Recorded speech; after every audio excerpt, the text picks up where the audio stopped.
India speaks daily में आपका स्वागत है।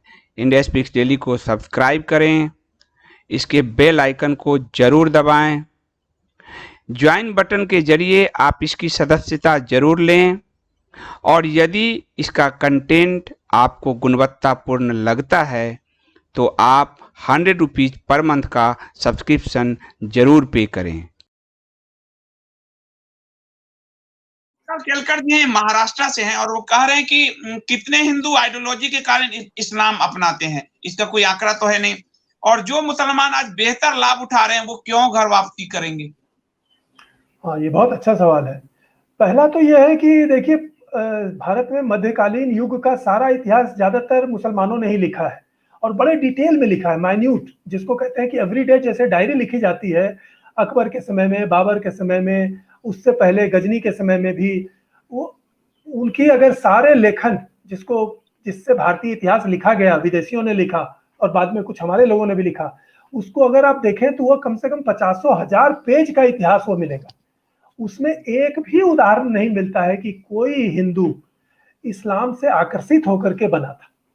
और दूसरी ओर इस बात के हजारों हजार विवरण मिलते हैं कि किस तरह से उन्होंने तलवार का जोर दिखा करके, धमकी दे करके, डर दिखा करके, जबरदस्ती गाय का मांस खिला करके, मंदिर तोड़ करके, स्त्रियों पर बलात्कार करके, उन्होंने जबरन लोगों को और उनको उनकी संपत्ति छीनने की धमकी दे करके उनको जबरन मुसलमान बनाया। और वो आज भी हो रहा है बांग्लादेश में और पाकिस्तान में। जो बचे खुचे हिंदू और सिख हैं, उनको ये हमेशा उन पर ये तलवार लटकती रहती है कि तुम्हारी प्रॉपर्टी छीन लेंगे, तुम्हारी स्त्रियां उठा लेंगे, तुम मुसलमान बन जाओ। और धीरे धीरे वो मुसलमान बनते हैं। तो आपका जो पहला प्रश्न का पहला हिस्सा वो तो स्पष्ट है कि सभी लोग जोर जबरदस्ती धमकी से मुसलमान बनते हैं। जो दूसरा भाग है कि उनको लाभ मिलता है, वो क्यों छोड़ देंगे, तो देखिए, लाभ बहुत छोटा हिस्सा है।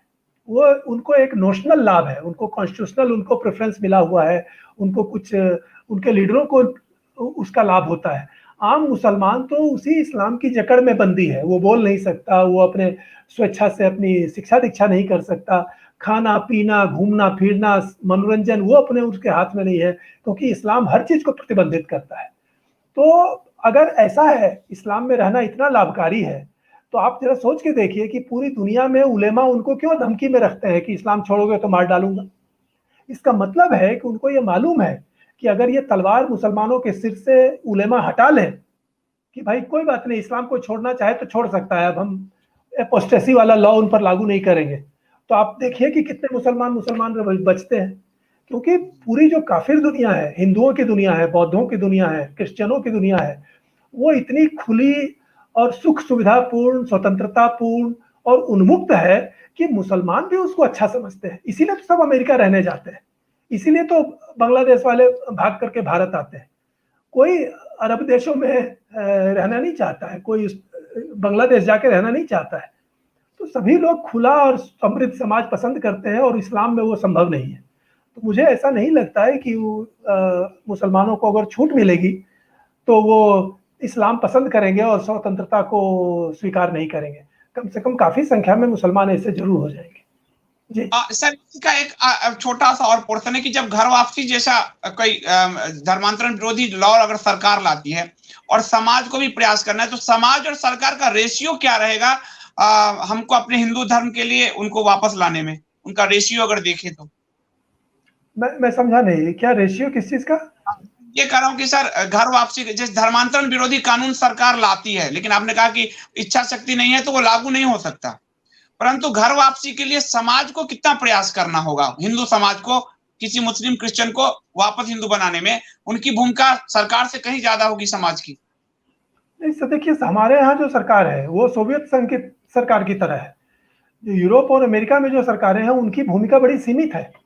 भारत में जो सरकार बनी है वो सोवियत मॉडल पर बनी है। नेहरू जी ने जो स्टेट बनाया है वो एक तरह का कम्युनिस्ट स्टेट है। वो जीवन के हर क्षेत्र में उसकी पकड़ है। तो इसका रिजल्ट ये हुआ है कि बिना सरकार की सहमति के समाज कुछ नहीं कर सकता। और इसीलिए मैंने उदाहरण दिया था कि ये सिर्फ कानून की बात नहीं है, घर वापसी और ये लव जिहाद के विरुद्ध कानून, जब तक आप शिक्षा को सुधारेंगे नहीं, शिक्षा को विकृतियों से मुक्त नहीं करेंगे, उसका जो पॉलिटिसाइजेशन है, जो उसमें कम्युनिस्ट विचारधारा और एंटी हिंदू विचारधारा जिस तरह से उसमें पढ़ाई जा रही है स्कूल से लेकर के यूनिवर्सिटी तक, जब तक उसको दूर नहीं किया जाएगा तो आप इस तरह का प्रयत्न सफल ही नहीं होंगे। समाज कैसे करेगा? समाज के हाथ में हैंडल क्या है? सारा हैंडल सत्ताधारियों के हाथ में है। बजट उनके हाथ में है, कानून के हाथ में है, शिक्षा नीति उनके हाथ में है, टेक्स्ट बुक्स उनके हाथ में है, कोर्स सिलेबस उनके हाथ में है, नौकरियां उनके हाथ में है, दंड देने की व्यवस्था उनके हाथ में है, प्रमोशन करने की व्यवस्था उनके हाथ में है, प्रचार करने की व्यवस्था उनके हाथ में है। समाज क्या कर सकता है? और खास करके जबकि समाज को भी आप पॉलिटिकल पार्टीज के दबाव में हमेशा बांटे रखते हैं। रोज 4 गालियां आती है कि अगर आप बीजेपी की आलोचना करते हैं तो आप गाली सुनिए। अगर आप तो ऐसी स्थिति में समाज क्या कर सकता है? समाज को छूट नहीं है कि वो कुछ कर सके। ये आपने सर है कि ये जो भारत का समाज है, और कहानी कम्युनिस्टों की में मैंने लिखा भी कि नेहरू ने और आपने तो मार्क्स, भारत पर कार्ल मार्क्स का प्रभाव और साम्यवाद के 100 अपराध में, ये पूरा स्ट्रक्चर बिल्कुल ही कम्युनिज्म का स्ट्रक्चर है, और इसमें समाज के लिए बहुत ज्यादा स्कोप है नहीं, बहुत ज्यादा स्कोप नहीं है। इसीलिए मैंने कहा कि आप देखिए कि मंदिर तक छीन लिए गए हैं। मंदिर छीन लिए, जो मंदिर छीन लिए गए हैं, और जिससे उम्मीद थी कि वो मंदिर को मुक्त करते, वो कह रहे हैं कि नहीं, हम बचे मंदिरों को भी हम कब्जा में लेने का सोच रहे हैं। तो अगर क्रिश्चियन सोसाइटी के पास उसका चर्च है, अगर इस्लाम मुस्लिम सोसाइटी के पास उसके मस्जिद है, और हिंदू समाज के पास उसका मंदिर नहीं है, तो ये तो बेचारा खत्म होने के लिए आपने इसको पूरी व्यवस्था कर दी है। वो किसके पास, कहाँ जाकर के वो विचार करेगा, किससे वो सहायता मांगेगा?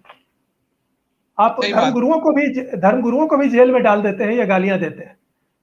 जब वो कांग्रेस का शासन था तो कांची शंकराचार्य को बंद कर लिया गया था दिवाली के दिन, और ये जब ये लोग आए हैं तो ये उत्तराखंड में बचे हुए 4 धाम मंदिरों को इन्होंने कहा कि अभी में कब्जा कर लेते हैं।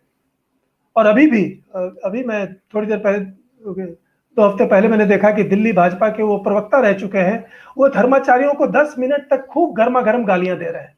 क्यों? क्योंकि वे हिंदू समाज की रक्षा नहीं कर रहे हैं। मतलब उस बेवकूफ व्यक्ति को यह नहीं समझ में आता है कि रक्षा करने का काम सत्ताधारियों का है। पुलिस, प्रशासन, कानून उनके हाथ में है, ये धर्माचार्यों के हाथ में नहीं है। और अगर कोई सड़क पर उतर के रक्षा करता है तो पुलिस उसी को बंद करेगी, जो दिल्ली में दिखाई पड़ा पिछले साल शाहीन बाग वाले टाइम में। वो आज भी सड़ रहे हैं जेल में, कोई उनके लिए, उनको वकील नहीं मिलता, कोई उनके तरफ से बयान देने वाला नहीं है। तो ये हिंदू समाज को दोष देना और सत्ताधारियों को बचाना, ये एक दुर्भाग्यपूर्ण स्थिति है। ये मैं भी सर, क्योंकि बंगाल में मैं देख रहा हूं, सरकार को कार्रवाई करनी चाहिए, लेकिन ऐसा कुतर्क होता है, हिंदू तुम निकलते क्यों नहीं बाहर, तुम अपनी रक्षा खुद करो, और सरकार गोली चलवा रही उनपे। नहीं, ये तभी तक होता है जब तक कांग्रेस शासन में नहीं रहे। जब कांग्रेस शासन में रहेगी तो वो हर चीज कहेंगे कि सोनिया गांधी के कारण हो रहा है। हाँ।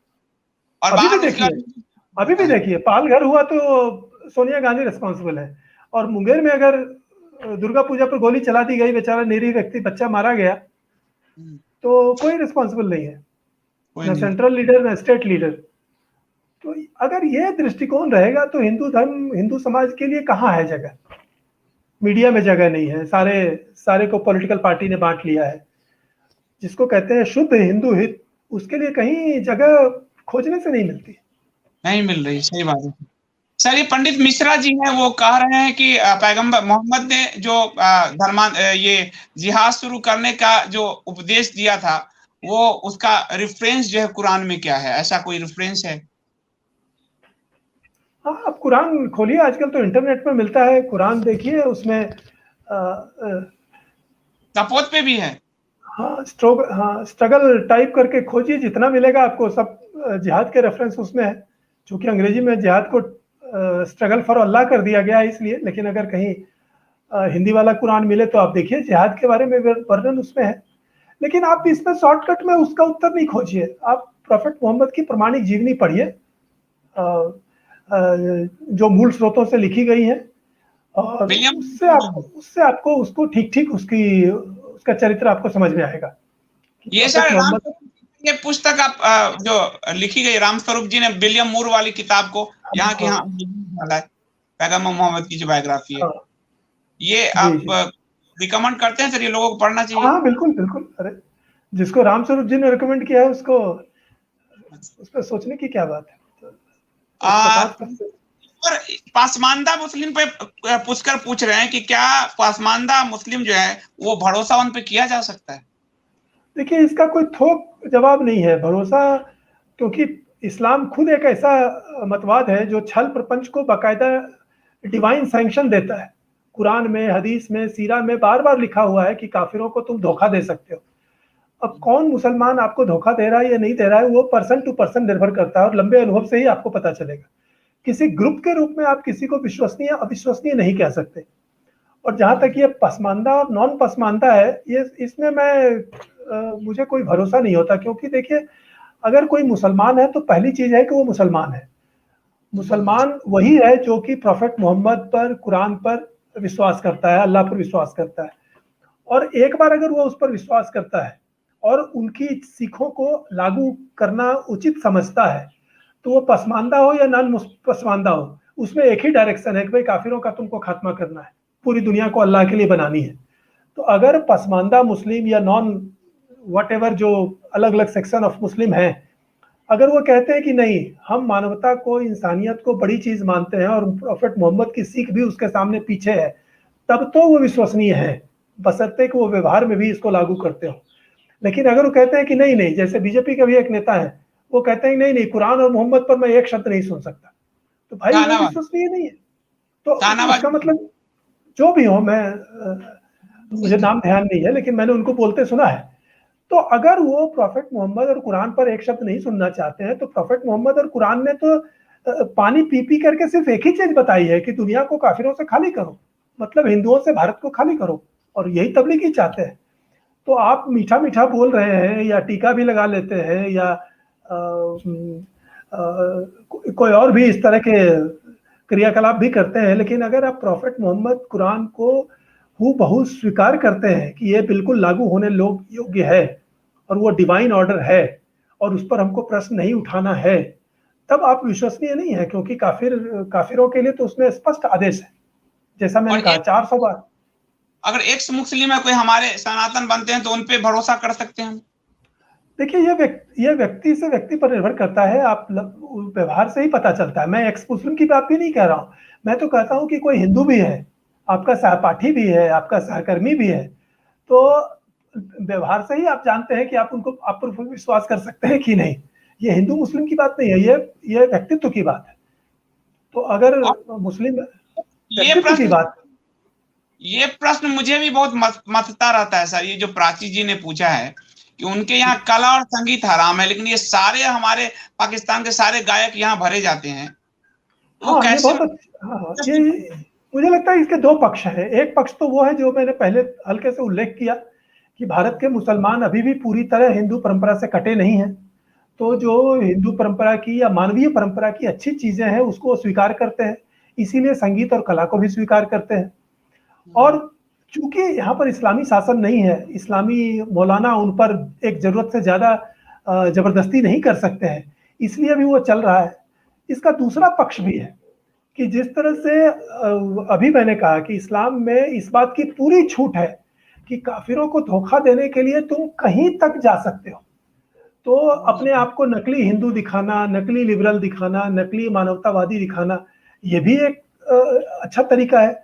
खास करके जब मुंबई की फिल्म इंडस्ट्री अगर पूरी तरह से नहीं भी तो बड़े पैमाने पर प्रो इस्लामिक मानसिकता से ग्रस्त है, चाहे उसके जो भी कारण रहे हों, तो अगर वो डोमिनेंस का माध्यम बनता है कला और संगीत, तो मुझे लगता है कि दुनिया के सारे उलेमा इसको स्वीकार करेंगे कि हराम उराम हम बाद में देखेंगे, पहले तो काफिरों को खत्म करो, फिर हम इसको खत्म कर देंगे, जो वो करते हैं।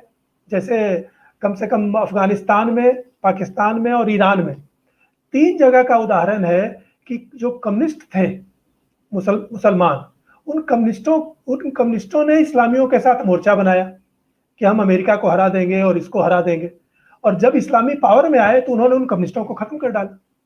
तो ये इस्लामी परंपरा है कि अगर कोई बड़ा कलाकार है, अभी मान लो कोई मुसलमान बड़ा कलाकार है, बड़ा संगीतकार है हिंदू भारत में, तो अभी वो उसको बढ़ावा देंगे, लेकिन अगर कल उनका शासन हो जाएगा तो उसी को कहेंगे कि या तो तुम ये कला वाला छोड़ो, और नहीं तो फिर हम तुम्हें मारते हैं या भागो। तो ये भी हुआ है, ईरान में हुआ है, पाकिस्तान में हुआ है। और एक उदाहरण सर, गुलाम नबी का एक वीडियो आया था और उनकी गजल हम लोग सुनते रहे, इतना मुझे अच्छे लगते थे, मैं झूठ तो क्या बोलूंगा, पर उनका एक वीडियो वायरल हुआ सर। उन्होंने कहा कि काफिरों के पैसे पे अगर हम मतलब जी सकते हैं, उनसे हम जेब से निकाल सकते हैं गजल गा के, तो इसमें क्या हर्ज है? तो मैं बहुत शॉक्ड हो गया। सारे मैंने देखिए उसमें दोनों तरह के लोग हैं। उसमें बहुत से लोग अपनी जान बचाने के लिए भी ऐसा बोलते हैं, क्योंकि वो पाकिस्तान में रहते थे। हिंदुस्तान में रहने वाला मुसलमान कुछ बातें ज्यादा खुल के बोल सकता है अगर वो सचमुच इस्लाम से मुक्त हो गया है तो। जैसे अपने ये जावेद अख्तर साहब कहते हैं, या और भी राही मासूम रजा थे, वो भी कभी कभी बोलते थे। लेकिन जो पाकिस्तान में रहता है वो कभी कभी लाचारी में भी ऐसा बोलता है कि चलो काफिरों को हम बेवकूफ बना रहे हैं, ऐसा कह करके अपने उलेमा को हम ठंडा कर सकते हैं। इसीलिए मैं कह रहा हूं कि इसका कोई सेट रूल नहीं है। ये पर्सन टू पर्सन मुस्लिम के साथ अनुभव से ही आपको पता चलेगा। और जैसा मैंने कहा कि वो हिंदुओं के लिए भी लागू है कि पर्सन टू पर्सन से ही आपको पता चलता है कि हिंदू होते हुए भी, यहाँ तक कि आपका स्वजातीय होते हुए भी, यहाँ तक कि आपका परिवार का होते हुए भी कोई विश्वसनीय है या नहीं है, यह आपको अनुभव से ही पता चलता है। बिल्कुल। तो ये तो मतवाद ही ऐसा है जिसकी घोषणा ही है कि हमको दूसरों को खत्म कर देना है। तो उनसे डरना तो स्वाभाविक है हमारे लिए, हिंदुओं के लिए। सर आपसे मैं जब चर्चा करूं तो मुझे तो समय का ज्ञान ही नहीं रहता, क्योंकि इतनी बेहतरीन पुस्तकें आपकी मैंने पढ़ी है और अभी भी मेरा मन नहीं हो रहा मैं सुनता रहूं, मेरी इच्छा हो रही मैं सुनता रहूं आपको, परंतु समय का है सर, और आपका समय बहुत कीमती है। तो मैं कहूंगा कि लोगों से कि सिर्फ सुने नहीं, शंकर शरण जी ने जो लिखा है, उनका जो अध्ययन है, उससे आप जीवन में, उन्होंने एक बात बहुत साफ कही कि ज्ञान होगा तब आप कोई भी चीज को आगे ले जा पाओगे। ज्ञान नहीं होने पर सरकार भी आ जाए तो अज्ञानता के अंधकार में डूबी रहती है। सर आपका बहुत बहुत धन्यवाद कि आपने इंडिया स्पीक्स के दर्शकों के लिए अपना इतना कीमती समय निकाला और दिया। और मैं आपसे सर एक और अनुरोध करूंगा कि आप अपनी पुस्तकों के लिए कभी कभी हम लोगों को समय दे दिया कीजिए, हमारे पाठकों। जी जी अवश्य, क्यों नहीं, ये तो खुशी की बात है। मेरी पुस्तकें लोग पढ़े ये तो अच्छी बात है। जी जी सर। इसलिए नहीं कि मेरी पुस्तकें हैं, इसलिए जो मैंने शुरू में कहा कि उसमें मैंने गुरुओं और ज्ञानियों की बातों को दोहराया है, तो वो जितनी तक लोगों तक पहुंचे, वो मेरे लिए खुशी की बात होगी। आपका भी बहुत बहुत धन्यवाद। लोगों ने राम स्वरूप जी और सीताराम जी की जो है पुस्तक, ये देखिए आप, सीताराम गोयल जी की सारी पुस्तकें लोगों ने हमसे मंगवाई है। काफी सारे लोगों को हम उनकी सारी पुस्तकें भेज रहे हैं। तो हम चाहते हैं कि ज्ञान, तुलसीदास जी ने रामचरितमानस को इतना बड़ा किया कि अकबर बौना हो गया। ज्ञान का कोई मार्ग नहीं है, कोई विकल्प नहीं है। तो और मैं कहता हूं सर कि राम स्वरूप जी, सीताराम गोयल, अरुण शौरी जी की परंपरा में ही शंकर शरण जी है, और आज के राष्ट्रवादी थॉट में आप इनको सुन रहे हैं, बहुत बड़ी बात है। Thank you so much sir.